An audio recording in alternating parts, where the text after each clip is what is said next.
Despite being heavy underdogs, FaZe Clan took down Astralis in a deceptively close 3-0 final at IEM Sydney on Sunday in Sydney, Australia. The victory comes a month after one of FaZe's pivotal players, olofmeister Kajbjer Gustafsson, took a hiatus from pro play. Many thought that this would severely hinder the team, and the results proved as much in FaZe's first lands. Meanwhile, Astralis came into the IEM final in piping hot form, having dominated DreamHack Masters Marseille and beaten top teams in Syndey's group stage. The stage was set for another dominant win from Astralis, but once again, karrigan Andersen Co stole the Danes' spotlight and re-entered the conversation of contenders. The first map of the series was Cash, likely the only map where FaZe was favored. The final started off with clunky play as both teams gave up kills on the back of team flashes. Missed shots and sloppy play allowed both teams to warm up while keeping the score tight. The first edge of the series for FaZe was Ladislav Guardian Kovacs's ability to edge out Nikolai device reads in AWP vs AWP duels on Cash. Guardian sought out these duels and was able to give FaZe the opening during kill multiple rounds against Astralis's most important player.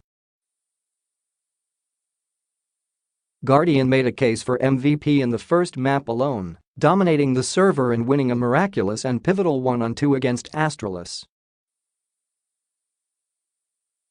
His heroics throughout Cash gave FaZe the edge. A comeback was certainly in the cards for a talented team like Astralis, but on map 2, FaZe kept making plays that broke its foes' offense. Despite winning the pistol round, Astralis was only able to put 3 more rounds on the board on its terrorist side as FaZe players consistently flanked them during its executes. The Danish team once again won the pistol round as it entered the second half in a 5-10 deficit, but while the Danes had a strong counter-terrorist side, over-aggressiveness proved to be their downfall.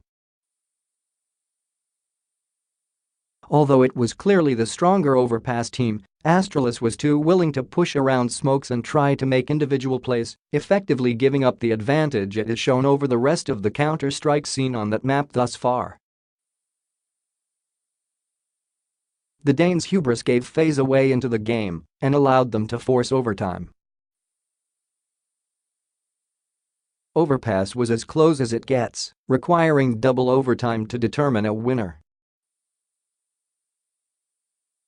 But in the end, it was once again FaZe in its heroic plays that won out. Map3 seemed to portend a comeback for Astralis as it went up 10-0 on its CT site on train.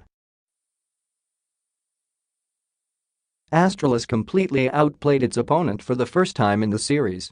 After yet another 1-on-2 clutch from Guardian, FaZe was able to salvage 4 rounds out of its D side, which proved to be just enough. The second half again looked favorable for Astralis as it won the first 2 gun rounds after losing pistol to go up 13-7. However, a play-around boiler by Richard Zist Landstrom during a FaZe economy round turned the tides. After that eco-wind, FaZe was able to withstand the Danish attack with a solid double AWP setup, and the underdogs took advantage of Guardian's form by making him omnipresent across the map. During the final rounds, Astralis had a very difficult time trading against FaZe's holds, and the dynamic firepower of the latter's CT side proved too much to handle. FaZe took the third map 16-14. And with it the series, in a sweep. At IEM Sydney, FaZe proved that despite the loss of olofmeister it can still compete for titles, and the rivalry between these two storied CSGO franchises has been reignited.